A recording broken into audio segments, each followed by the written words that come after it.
अस्सलाम वालेकुम, कैसे हैं आप सब? उम्मीद है खैरियत से होंगे। Come to back my channel king zoology. तो स्टार्ट करते हैं आज की वीडियो, जो कि बायोइन्फॉर्मेटिक्स के एक प्रैक्टिकल के बारे में है, जिसमें हम स्निप्स के बारे में पढ़ते हैं कि स्निप्स क्या होते हैं, ठीक है, और उनकी कौन कौन सी टाइप्स हैं और किस तरह वो किसी भी सिस्टम को अफेक्ट करते हैं। तो वीडियो को स्टार्ट करने से पहले मेरे चैनल को सब्सक्राइब करें। अगर आपको वीडियो अच्छी लगे तो इसको लाइक करें एंड शेयर करें।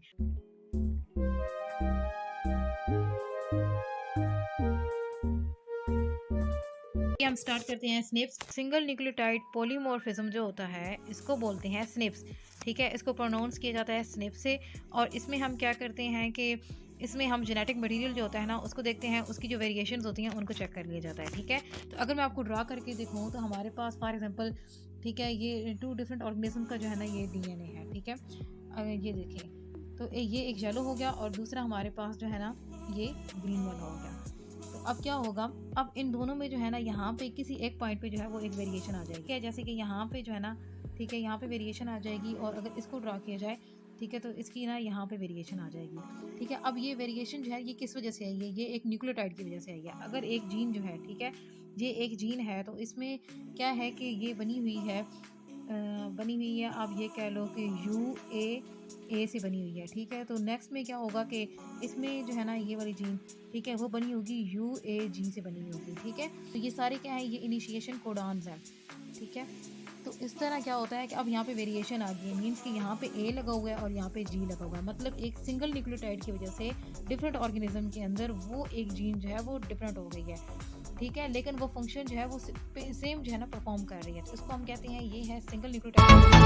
तो हमारे पास आती है यहाँ पे इसकी दो टाइप्स, एक है सेलुलोज और दूसरी है नॉन सेलुलोज, ठीक है। तो जो नॉन सेलुलोज है इसमें प्रोटीन इफेक्ट होती है, जबकि सेलुलोज में प्रोटीन इफेक्ट नहीं होती है। क्या होगा कि ये प्रोटीन के स्ट्रक्चर को अफेक्ट नहीं करेगी, ठीक है। जैसे UAA, UAG, UGA, ठीक है, ये 3 तरह के कोडॉन्स होते हैं जो कि क्या है इनिशिएशन के लिए यूज़ होते हैं।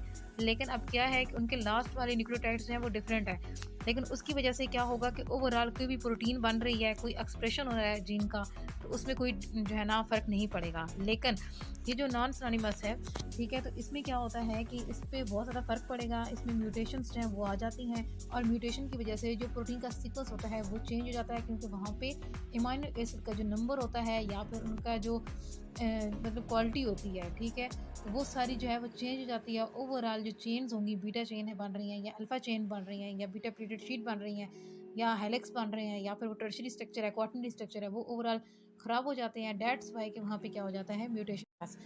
तो अब हम देखेंगे यहाँ पे,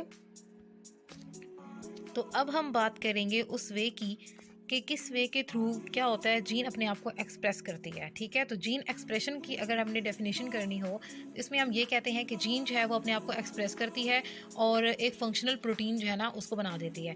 तो यहाँ पे अगर हम यहाँ पे स्टार्ट करते हैं तो यहाँ से ऐसे स्टार्ट किया जाता है कि एक जीन जो है वो अपने आप को उस वक्त एक्सप्रेस करती है, वो उस वक्त अपने आप को टर्न ऑन करती है जब उससे क्या होता है मैसेंजर RNA बनता है। और मैसेंजर RNA जो है वो राइबोसोम पे जाके जब मतलब ट्रांसलेट होता है तो उससे क्या बनती हैं, प्रोटीन्स बनती हैं। तो ये जो सारा प्रोसीजर होता है इसको हम कहते हैं ये क्या है, ये जीन एक्सप्रेशन है, मतलब जीन अपने आप को एक्सप्रेस कर रही है, ठीक है। तो वो जो सिंगल न्यूक्लियोटाइड पॉलीमॉर्फिज्म आ रही है, तो अब क्या है कि वो यहाँ पे जो है वो प्रोटीन्स बना रही है, ठीक है, यानी उसका जो है वो एक्सप्रेशन हो रहा है और अब वो अपनी प्रोडक्ट्स जो है वो बना रही है।